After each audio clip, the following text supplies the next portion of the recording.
കായംകുളം നഗരസഭ വാർഡ് 19 പ്രദേശങ്ങളിൽ വെള്ളക്കെട്ട് രൂക്ഷമാകുന്നു. കായംകുളം കുറ്റിത്തെരുവ് മാവേലിക്കര റോഡിന്റെ പടിഞ്ഞാറൻ മേഖലയിലാണ് പ്രധാനമായും രൂക്ഷമായ വെള്ളക്കെട്ടുള്ളത്. കായംകുളം നഗരസഭ 19 വാർഡിൽ രൂക്ഷമായ വെള്ളക്കെട്ടാണുള്ളത്.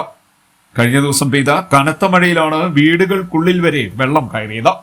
കായംകുളം കുറ്റിത്തെരുവ് മാവേലിക്കര റോഡിന് പടിഞ്ഞാറ് വശമുള്ള പ്രദേശങ്ങളിലാണ് പ്രധാനമായും വെള്ളക്കെട്ടുള്ളത്. ഇവിടങ്ങളിൽ വെള്ളമൊഴുകി പോകാനുള്ള ഓടകളുണ്ടെങ്കിലും അവ ഫലപ്രദമാകുന്നില്ല. വീടുകളുടെ അടുക്കളയിൽ വരെ വെള്ളം കയറിയിട്ടുണ്ട്.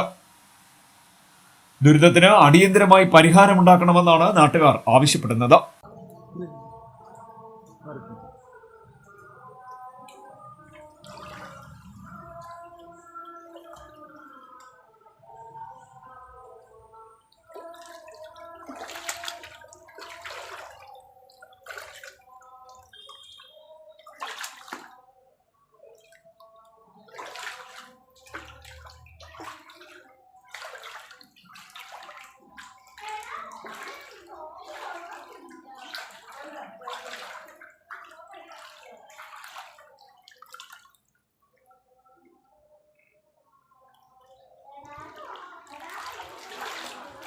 CDNet news Kayamkulam.